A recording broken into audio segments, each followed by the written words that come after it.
আল্লাহ রসুলের কাছে যখন মালাকুল মউত আসেন, আল্লাহ হেদায়েত দিছিলেন, আগে উপদেশ দিছিলেন আমার বন্ধুর কাছে যাবে বটে, কিন্তু ঘরে ঢুকার আগে অনুমতি নিবে।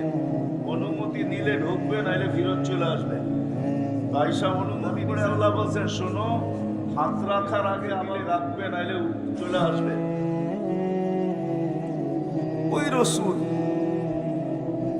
ওই রসুল সাল্লাল্লাহু আলাইহি ওয়াসাল্লাম ওনাকে পর্যন্ত নিয়ে গেছেন।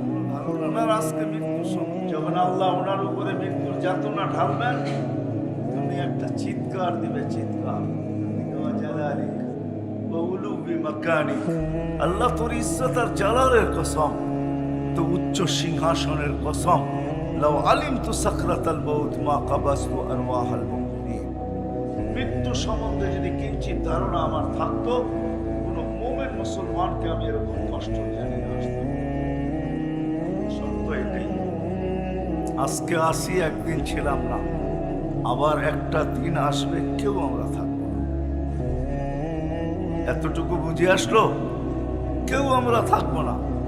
নারীও থাকবে না, পুরুষও থাকবে না, যুবকও থাকবে না, বৃদ্ধও থাকবে না, বাচ্চাও থাকবে না, বড়ও থাকবে না, কেউ থাকবে না। শূন্য দুনিয়া, শূন্য। যিনি আমাদেরকে নিয়ে আসছেন, ওনার কাছেই আমাদের ফিরে যেতে হবে, বাইপাস নাই। এই জন্য কোরআনে আল্লাহ আমাদেরকে বুঝাইতে চাইছেন।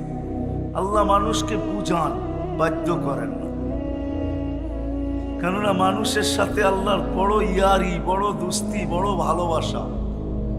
এই জন্য মানুষকে আল্লাহ সম্মান দিতে চান, ইজ্জত দিতে চান। এই জন্য কোন সৃষ্টিকে আল্লাহ স্বাধীনতা দেন না।